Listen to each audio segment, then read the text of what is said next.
Welcome to Authentic Living with Roxanne, a place where we have conscious conversations about things that really matter in our lives. And now, here's your host, Roxanne Derhodge.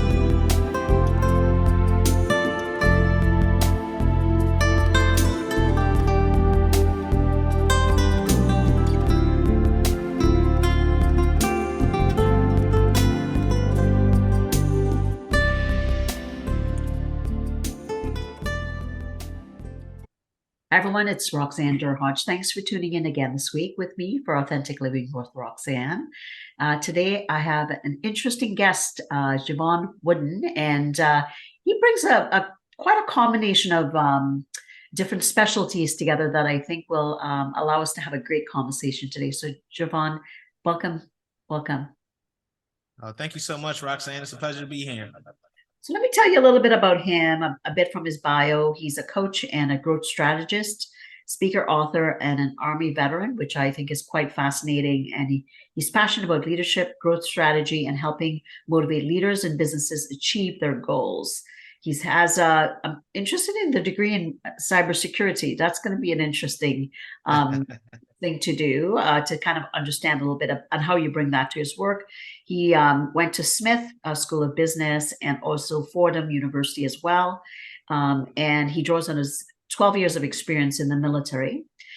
So let's talk a little bit about, so were you like, I'm going to use the word brat, and I hope I'm allowed to do that. Did you grow up in an Army family, Jevon? Like a family that was in the military always?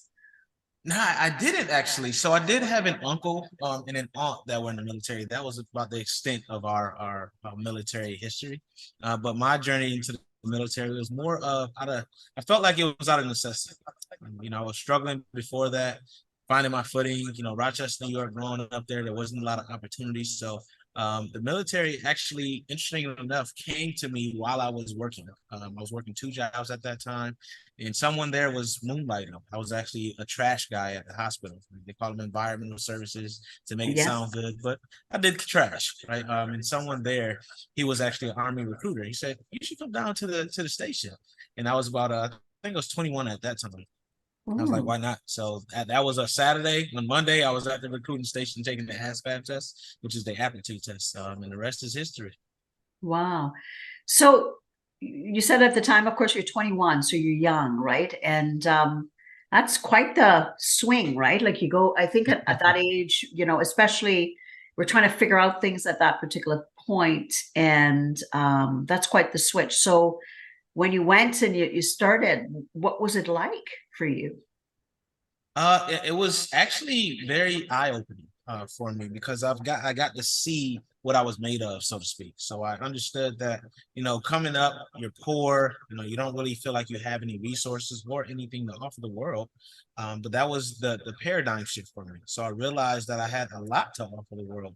And there was a lot more world outside of Rochester, New York, right, in poverty as it stands. So I was able to start getting into leadership positions, even starting from basic training, right? They put you in leadership roles. They challenge you mentally, physically, emotionally. And I just saw that, this was something that I was more than capable of doing. And then connecting with people from so many different backgrounds also allowed me to see the power of collaboration.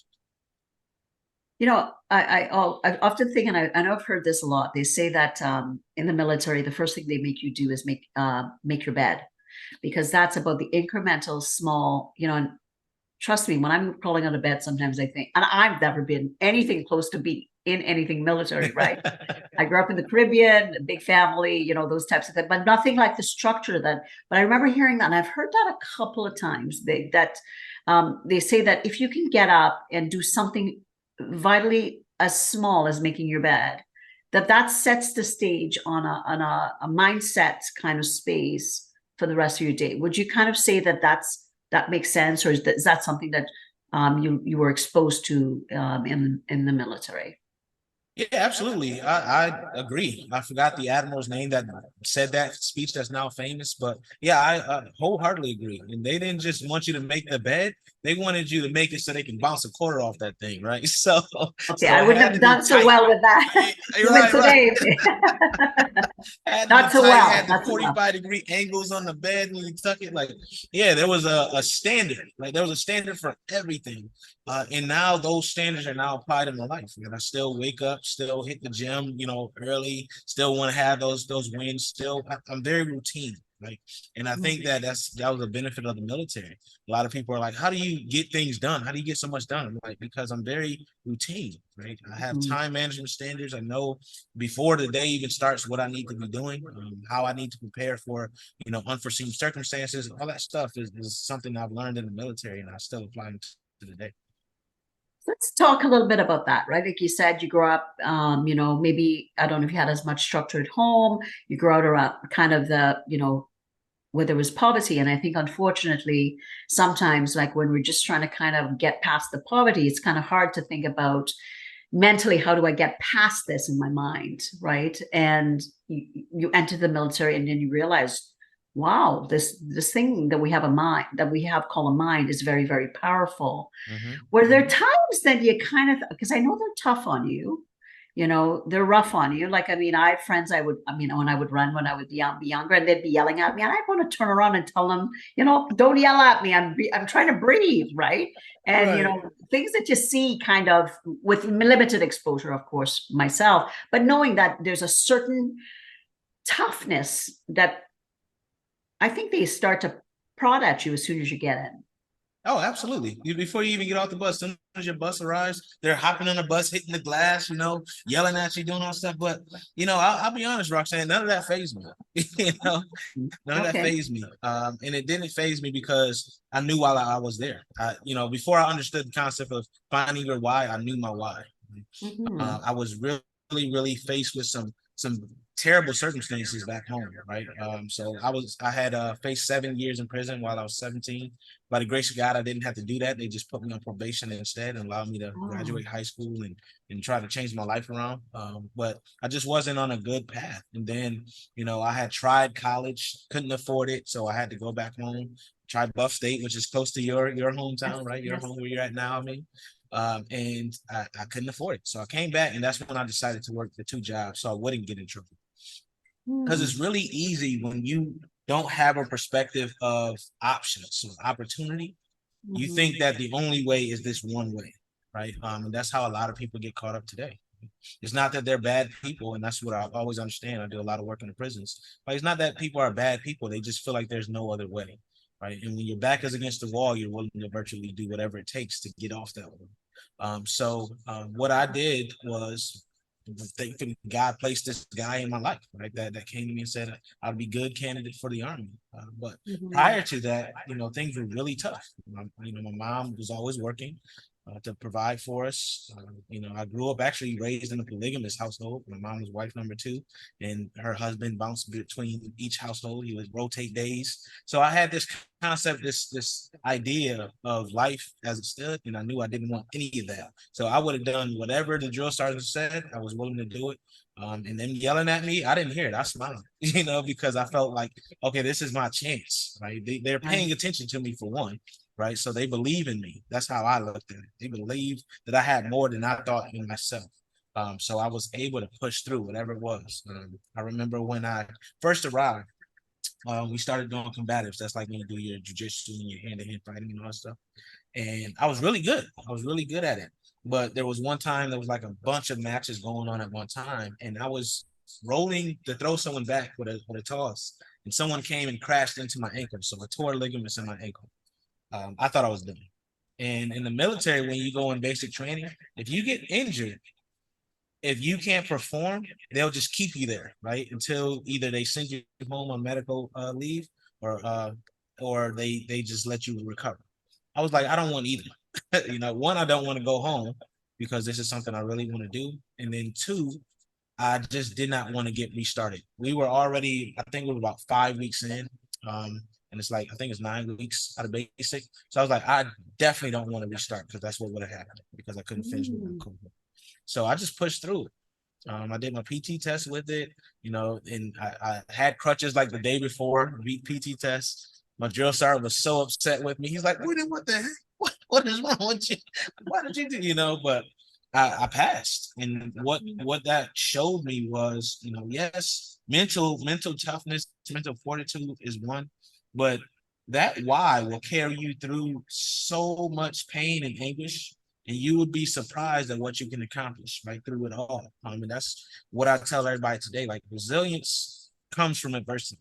You can't build resilience if you don't face anything. So, I took all that stuff in stride, and now here I am today speaking to you. Amazing. And how powerful, right? Like, you've lived. Now you're saying by 17 you got involved with the law, and I've heard the word. Somebody I was doing an interview. They call it a spiritual accident.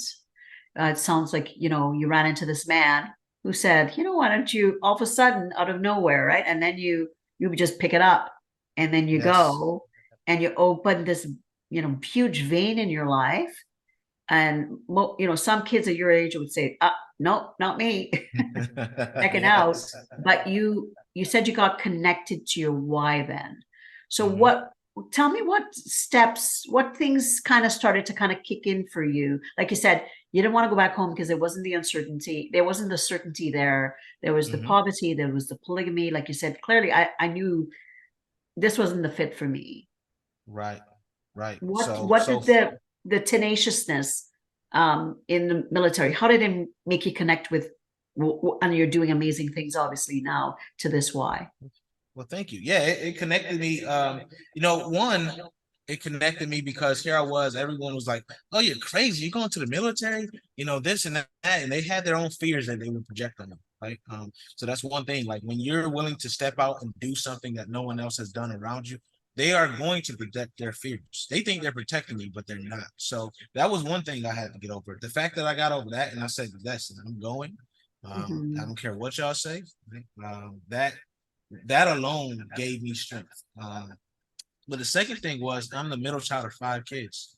And, looking at my sisters, it was no way that I could allow myself to fail, right? And one of the things I carry with me from that time in that prison, or that jail cell, right, was the picture of my mother and my older sister coming to visit me when I was in those, it said Monroe County Jail on the back. And looking around and seeing that everyone looked like me. And here I was about to be another statistic, with the pain and anguish of my mother and my sister's face looking at me, staring at me. And my mother said one thing through that whole visit. She said she put the house up for me. She put the house up so she could get me a lawyer, right? So that told me my value. That told me that it wasn't, no matter what society said, the fallen, the lost, all that stuff, angry black man, another statistic, none of that mattered to me in that moment. So when I went up to my cell that night, that's really, I feel like, where the paradigm shift took place. Because I no longer looked at myself as valueless, because I said, at least these two, if no one else values, the people I care about most value me. So that's when I asked God to just get me out, like, give me another chance. I don't know what I would do with it. I don't know what resources I have, but I will make the best of it. And that's, a couple of years later down the road, I end up getting this opportunity. So all that stuff played in my mind the whole time through basic, and still plays in my mind clearly now. Right. And it's something I talk about when I do my speeches. It's something I talk about when I do training and development. Right. And what that showed me was, after all this, the rest is easy.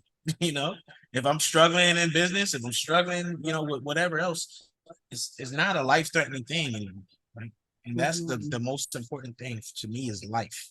And I appreciate it. I'm so grateful for it, that everything I went through basic training was just another stepping stone. No matter how bad it hurt when I was running, no matter how bad my lungs was burning, no matter how, tough it was to climb those ropes, whatever they was throwing at me, I took it with a smile, because I knew that it was another step forward to changing the life, not just for me, but for the people I love.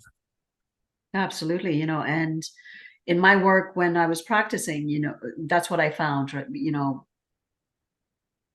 Most kids or young people, all they need is one, I call it an inoculative factor, right? Like the one person in the world that really thinks you're all that, right? Like, Yes. and Yes. it doesn't matter who it is. Like, it's ideally if you have it's your parents or whatever, but unfortunately in the world and kind of when I was practicing, many people didn't have that, Jevon. And that space that when one person says, I see you and you have value, which is clearly what your mom and your sister did for you. That, and again, at that point, I would say, some people go left and some people go right. It doesn't necessarily mean that that sparks that big light bulb in that person where they really go and resonate with it. In this case, you did. And for any, younger people that may be listening to this, I'm sure they'll say, well, well, you're special, Jevon. Like what would you say to someone listening that may be struggling and saying, well, yeah, well, you must be just special guy that somehow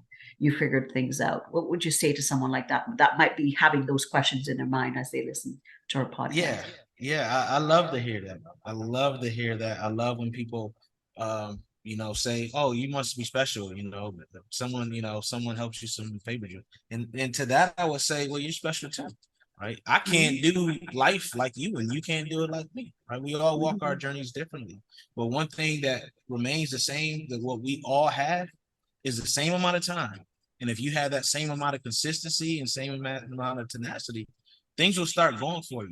One thing I always tell people is like, nothing I've accomplished has been easy. Nothing you probably accomplished, Roxanne, has been easy. Right? People look at success and they think that it was just something that, only certain people can do. But it's not the case. Right? The case remains that success, whatever your definition of it, is possible, but it's going to take failure to get there. Right? It's going to take going through the bottom of your times, having moments where you just feel like you can't live in it. It's what you do when you hit that rock bottom. That's what makes the difference between a successful and those who really they die at that moment, right? Because they can't recover, right? So it's up to you. I would say it's up to you to decide, to understand that you are special too. It's just a matter of what you do with your specialness. And I absolutely agree with you. And what I always say to people, even when I coach or speak today, is that I truly believe that all of us come in with as a bright light, but that life pricks and prods and tarnishes us, and then we have to do the work to reconnect to that light, because that light can't ever be taken away from you in any sense. And yes, it's tough. And I mean, I went through as well. My first book, which was written 8 years ago, Jevon, I took my own life, and I know people would, not want to talk to a person like me generally. And I said, I'm going to demystify what it is to really get help. And I looked at myself from birth. So there was uncertainty with my parents. They didn't have a good situation, and there was 6 of us. And I pretended like I was therapizing myself, and I deconstructed everything from birth all the way up to age 44. And at age 44, I had been married for 25 years, and I had gone through a pretty brutal separation. And, I showed people, you see me at this point and you have no idea, right, what I went through. And you're only seeing the person either on stage or when they're coaching or training or whatever. But we all have a backstory. And it's what we do based on what we've been through and what we can, like you said, when we force ourselves, when we're deep and low and things aren't so good, that's the biggest growth in adversity, in my opinion. And clearly it's something that, you experienced being in a jail cell. You could have gone the other way. Absolutely, absolutely, and I love the concept of that book, and that sounds amazing. And it's something that, I like that, because it allows people to put their selves in it, to show empathy, really put themselves in that position as well, and to understand that, this person that I look at and hold in high esteem, they've gone through some things, right? They didn't just wake up and get successful, or they didn't wake up and become a thought leader, whatever the case may be, right? They've gone through some things, and you will continue to go through things. That's life. And we also have to understand that, life is counterbalanced, right? We go through joys and we go through pain, but we wouldn't know joy if we didn't know pain. Right. And we have to understand it. So a lot of us feel like you're supposed to be perpetually happy. That is not going to happen. right? And if you were, you wouldn't appreciate it. So we have to take those hard moments and see what lessons could be learned and what can be applied from them, because that's where the growth happens. I mentioned earlier, without resilience, without adversity, you can't have resilience. And Mhm. resilience is what a lot of people lack. And they lack it because they just feel like they're supposed to, they're entitled to happiness and joy all the time. Well, if you have that mindset, you can no longer see, the growth points, right? You can no longer see that adversity is actually temporary, right? And Mhm. people ask like, what is this for? Why me? Well, maybe the why you is not for you to understand, but for you to help someone else understand. So I learned that, the adversity I faced, I have no idea why it took place in that moment. But I do know that I can now use that as a part of my purpose and share that with others that, hey, no matter how low you are, there's an opportunity for you to get back up. Right. And we see people reinvent themselves time and time and time again. So we Mhm. can't say that this is a permanent thing. The moment we think we have a permanent situation here and we're always going to be in that pain, you lost everything.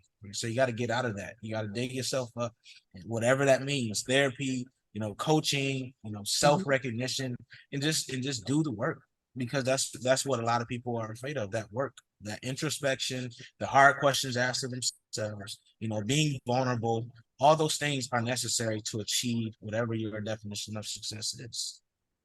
Now, tell us about your leadership work, because I would think that your story is powerful, right? And how it applies to leadership and the things that you teach. Because I'm thinking about, leaders are put in these positions, and with my new book, I talk a lot about that, where Mhm. we expect them to lead, but we don't look at them.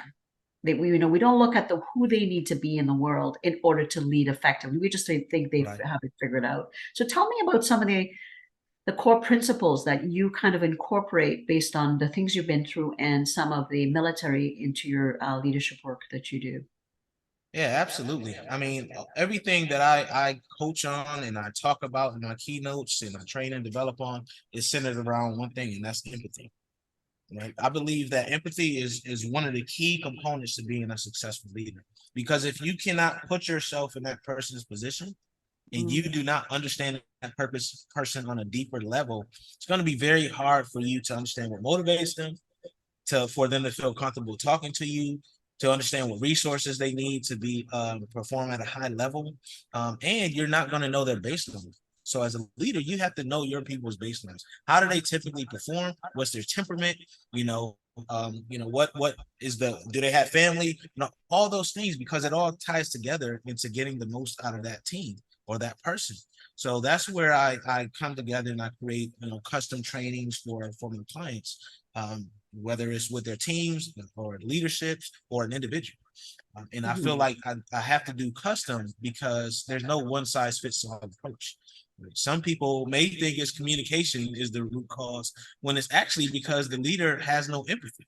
Right? The Right. leader doesn't care what that person is going through. He's like, get it done. And that's something a lot of the industries I'm in now, like construction and electrical services, oil and gas that I speak to, it's the same way as the military, right? They're like, get it done. I don't care what's wrong with you. I don't care that you're hurt, whatever's going on. I don't need to know any of that, right? When that's absolutely not true.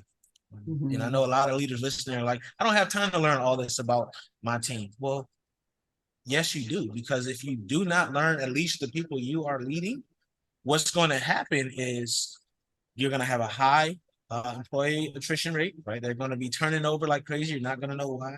Mhm. Your surveys are going to be skewed, right? Because people just don't feel comfortable giving things. So you're going to see people saying, oh, great, great, great, when it's really not. They just don't want to they don't feel like it's actually anonymous. So they don't want to provide their feedback, right? There's so much that goes wrong if you just treat people like a billet or a job versus a person, right? So what that looks like is different for everyone, for every company. And then a lot of leaders don't really know what their strengths are.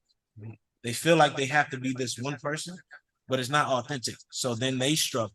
right? Then they get put on an employee improvement plan and all this other stuff. They're watched tightly, so now they really can't lead. So now they struggle even more. So there's a lot to it, but that's really what I focus on is that getting that empathy in there, so we can get people wanting to stay at a company, so we can get them evangelizing from an employee perspective, so we can get them feeling like they can provide feedback that actually helps, not just a survey that's not really adding anything, right? So there's a number of different ways we can do that, but that's what I love to focus on.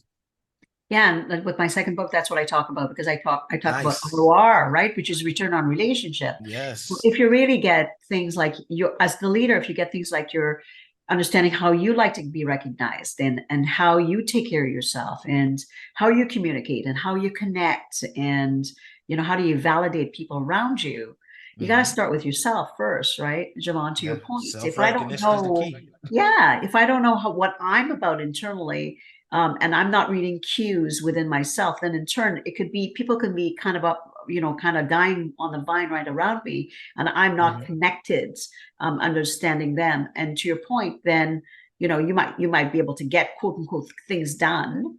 But if you're quietly, the whole concept of quiet quitting that started to come up around the pandemic, what percentage of your people are just not even telling you how bad of a leader you are, but Yes. they're using their Yes. feet, right? They're going to your competitors, or they're just like, just deciding they're just not staying. And clearly, I think a lot more people are wanting that alignment at work, right? Whereas, I would think like years ago in corporate, when I was in, it was kind of like, just, I don't want to hear about your personal life. That's all good and well and good. You just give me what you need, and we kind of march around along like quite quote unquote like soldiers. And then ultimately, a lot of people were so burnt out.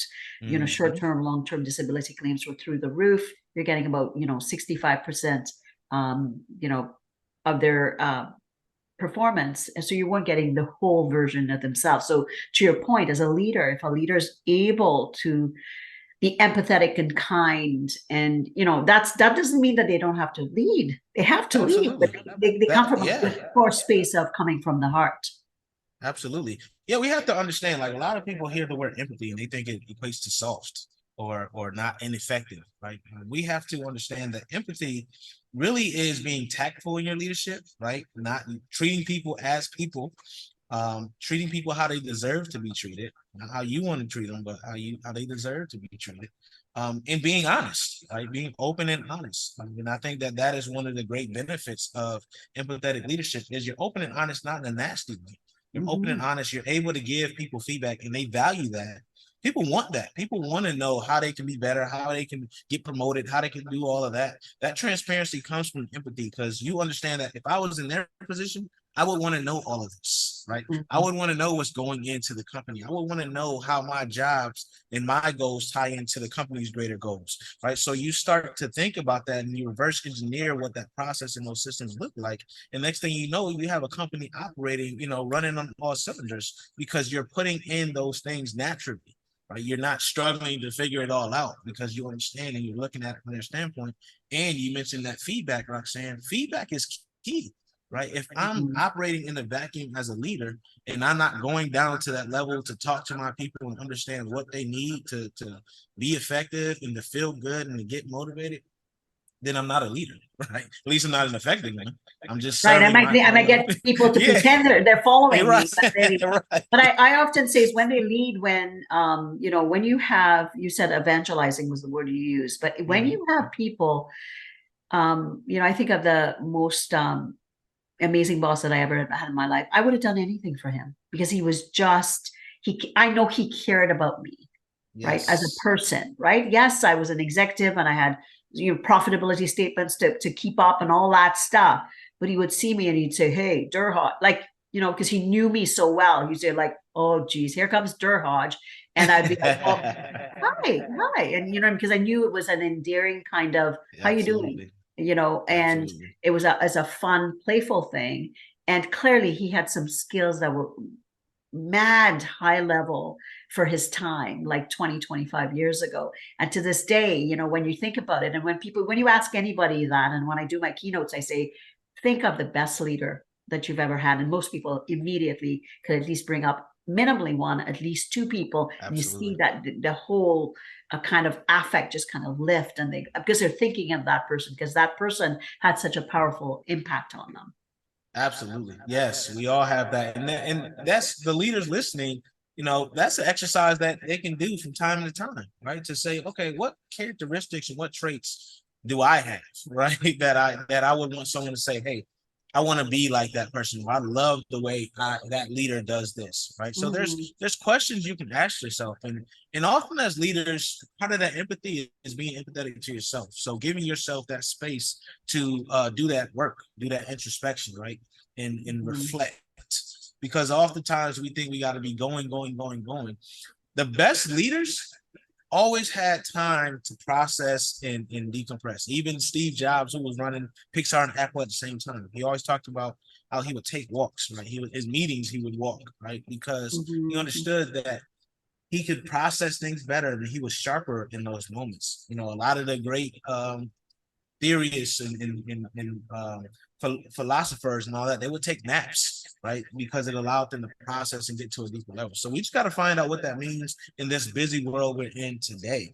And ask yourself some key questions. You know, how do you foster growth and development as you lead? You know, what are some of your strengths, and how can you make sure you're leveraging them at the fullest extent? You know, what situations do you feel confident, and what situations do you feel a little uncertain? Right? Be real with that, so that you can be honest about that and project that honesty out to your people.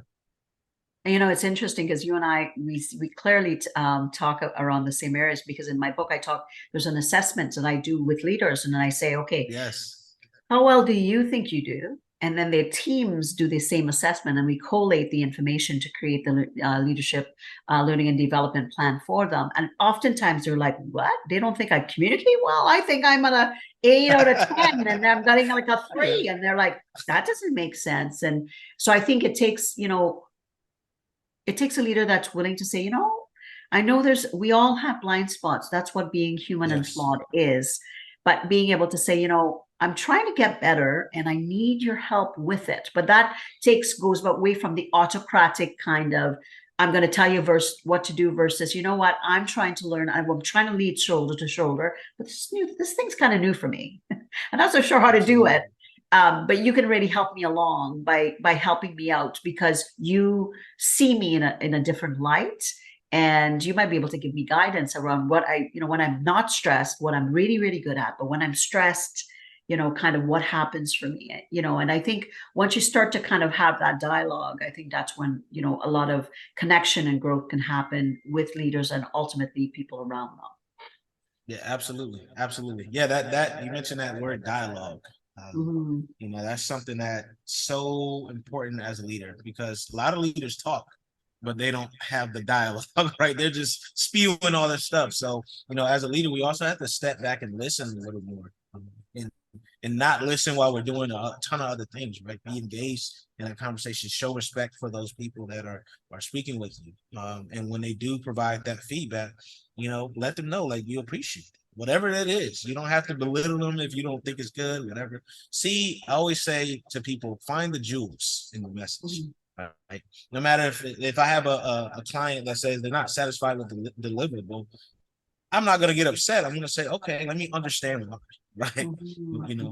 Tell me more about your feelings on that. Tell me what you would want done differently, right? Whatever the case is, right? Try to find out, get more information, because you get more information from the failures and shortcomings than you will from the wins. So we have to remember that as leaders. You're not going to be, there's no such thing as perfection. Perfection to me is doing the best that you can in that moment, right? And that means that perfection changes. So just use that information and use that data and apply it to be better. Now, you have a book. Let's talk about the book briefly and tell people listening a bit about it and where they can get a hold of it, Jevon. Absolutely. So my book is called Own Your Kingdom: How to Control Your Mindset So You Control Your Destiny. And I wrote this book to kind of give some of the tools that I use to overcome everything that I've experienced in my life and all the adversity that I faced. So it's not just a book that you read and set down. It's actually a reference guide. And it's a workbook with 30 plus exercises that you can use, right?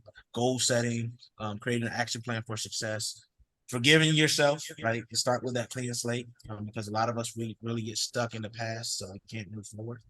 So there's a ton of different things that I wanted to put in here, and it kind of came from an event that happened in 2016 while I was in Afghanistan. There was a suicide bombing there that killed some of my comrades on Veterans Day that year. So it took me a while myself to get over that, because you have survivor's remorse and all these things you go through. And they gave me a bronze star for getting people aid and help and all this other stuff. And that actually caused more damage for me, because I'm like, I don't want this freaking thing. I just want them back. Right. So I had to do all these things that I put in this book to get to the point where I could continue to live, because I was dead at that time. Right? I was dead inside. Started having suicidal ideations and all these other things, and I realized that I was a shell of myself. But to get myself back, I had to own my kingdom. Right? And the kingdom for me is a triad. Right? So you got your spiritual, you got your mental, and your physical. And when you have all those things in alignment, that center, you become focused, right? You have a goal, you have a destination, you have a purpose. So that's what this book is really about, getting you back to that center. Amazing, amazing. Where can people get a hold of it? Yeah, so they can get it on Amazon. If they search Own Your Kingdom, it should pop up. You can also get a signed copy on my website, brightmindconsultinggroup.com. So what I want you to do is, leaders that are listening and they're thinking, I don't know where to start, Jevon. Like, I want to be more empathetic, but it's that kind of words, we're hearing about a lot about it. Like you said, it's kind of warm and fuzzy and fluffy. Mm-hmm. What might be a couple of tips that you might be able to tell them to consider to get started? Yeah, one of my favorite things is taking it back to what we did as kids and loved, which is stories. Storytelling is one of my favorite things, and it's the greatest way to tap into. So if you can just identify, it doesn't even have to be your stories. It's just like whatever's going on in your team. For instance, if I want to motivate my team, maybe I find a motivational story that will resonate with my team. I mean, I just come at it, right? I just come and say, hey, once upon a time, right? You don't have to start like that. Just tell the story. Like, hey, team, I know we've been struggling. I've been here before, and I want you to know I'm here for you. Like back then, so and so believed in me, and I believe in you the same way that did. And what that did for me was X. Right, I'm here now because of that, and I'm hoping that this will motivate some of you all and help some of you all through. And I want you to know that I'm here. So whatever you need, let me know. That's it. Like those types of things will tap in. And in another way that you can use that to forge those emotional connections is listen to other people's stories. One of the exercises that I like to do with leaders is, instead of telling our story, we use like photos, right? And people love this. We do like a quick little PowerPoint slide. They gather a couple photos before, and we tell our story with photos. People love that because it taps into all aspects of how you learn and how you engage, right? Mm-hmm. So you got the visual, and then you got the audible with someone talking to you. You get to feel like you're there. So you just got to find what works for you. There's a million different exercises, but the key is to be authentic with it. But tap in, like get those stories and just listen to your people and see where they are. Why did they choose to work this job? Why did they choose to be in this role? What gets them up in the morning? Listen first, and then you can start telling your stories to get them going. It's the easiest thing to do, is to just sit there. I love it. I love it. And you can call one-on-one meetings, right? If you want to make people feel secure, just tell them like, hey, you're not in trouble. I just want to get to know you a little bit as a leader, right? We haven't done this in a while, or we haven't done this other, but I want to turn over a new leaf, right? I want to make sure I become a better leader, and I need your help. Simple as that. Now you can get them and talk to them. They'll open up once you give them that space. Absolutely. Well, this has been an amazing chat. So where can people get a hold of you? Like if they're wanting more, either to have you speak or to, have a chat with you about your coaching, where can they get a hold of you, Jevon? Absolutely. So brightmindconsultinggroup.com. Feel free to schedule a free consultation with me. I'm there. All of my socials are there as well. Or you can hit me up on LinkedIn, Jevon Wooden. You'll see a light bulb there, and just reach out to me. Send me a DM. I'd love to talk to you. Awesome. So what am I walking away with? So many nuggets that I've gotten from Jevon today. But I guess the thing that is resonating with me with him is that he found his leadership through adversity. And I want you to think, what's your core principle for how you're leading the way you do? And if you haven't thought about that, try to find a way, whether it's movement or quiet, to get connected and spend a bit of time of thinking about what is my why, and really start to think a little bit more about that. And if you do it the first day and it doesn't come, that's okay. Just keep tapping into that and eventually it will come. So for everybody, thanks for hanging out with us today. You know that my new book, ROR, Return on Relationships, has been published. If you'd like a copy, you can go to Amazon to get a copy. Or if you'd like, Jevon said, if you want a signed copy, you can get one through my website. Again, Jevon, thanks so much for your time.